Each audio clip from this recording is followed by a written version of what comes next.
just want to get the bad guys, but if I can't see them, I can't shoot them. Look, all these guys, they know your name. They feel invincible with you up there. They're not.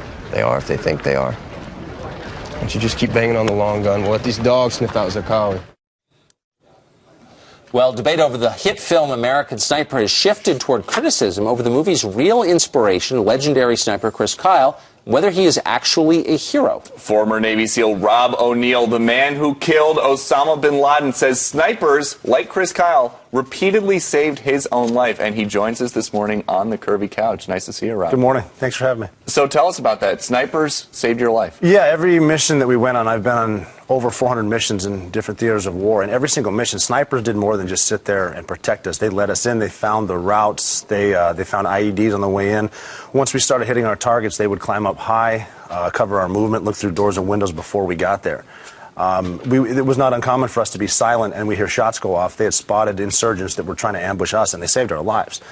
One in particular, I was in a place where I was going down like a long alley, and I was the number one man position, or the point man. I had some people behind me. I was going to go inside of it was like sort of an outdoor room. There were walls but no rooftops, and I heard some shots go off, and somebody, an insurgent fell dead in the middle of the room.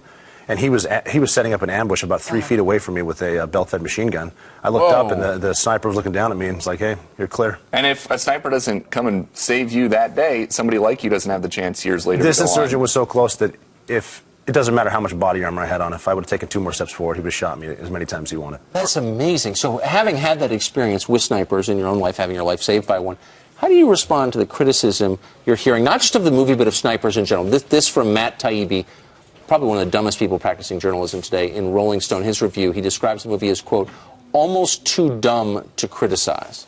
Well, I read his what he thought of the movie, and just based on some of the stuff he's written, he seems like he hates America. He hates Hollywood. He hates the left. He hates the right. And himself. He probably hates himself. For sure. So, I mean, yeah, he's a clever writer and he's entertaining, but he doesn't know anything about it. He's never been to war. He can't judge these people, and he barely knows movies.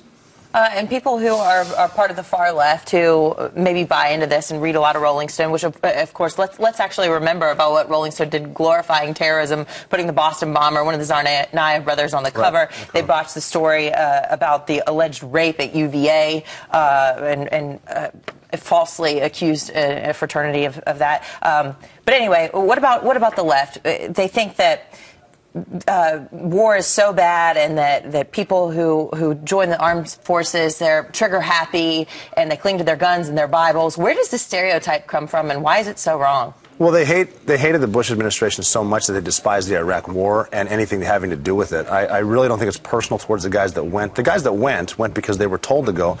And there comes a point when you're fighting, you're not fighting for politics. It comes to a point where you're fighting for the guy next to you. You're saving his life or her life. And that's just what it is. And I think that just because they weren't there, they associate it just with their political beliefs and not what's actually happening. They're kind of in a bubble out there. And Rob, this American Sniper, great movie, but it's one of the first SEAL movies in years that does not center around something that you were involved in. But Chris Kyle sent you something just before he died. It was pretty cool. He sent me a book, a signed copy of his book through a friend. And my initial reaction was, I'm not sure I want a book signed by another SEAL. And then I opened it and it said, great shot, Chris Kyle. And I was like, well, that's cool.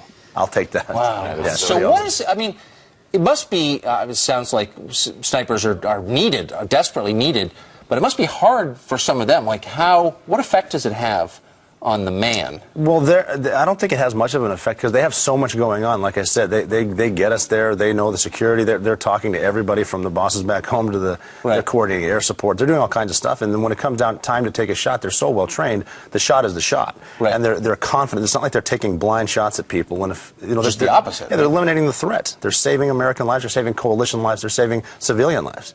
They're great people. And what does that mean to you as a SEAL going in on a mission and knowing that a sniper has your back? I mean, what kind of confidence does that give you to do your job? The confidence goes right. When we were going, we would try to do it as quietly as we could. We didn't want to blow stuff up and let everyone know that we're there. But just to be walking in, you kind of get that adrenaline rush. You're about to go in the house, you hear a shot, and I remember just thinking, God, those guys are cool. And so much of the American Sniper movie centers around the stress that was on Chris Kyle. How is the stress of a sniper who's watching his brothers in danger through a scope from above different than the stress of the guys who are breaking down the doors and searching the houses? The stress has got to be there for them. A lot of these guys, especially in Iraq when it was hot, 2007, and I don't just mean hot with the enemy, like physically hot. A lot of these guys are up in what they call hides, and it gets to, 135 degrees.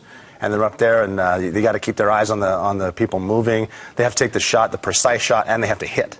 And they have to be justified. So the stress is definitely there. And when they come home, it takes a while to get back to normal. How long are they stuck up there?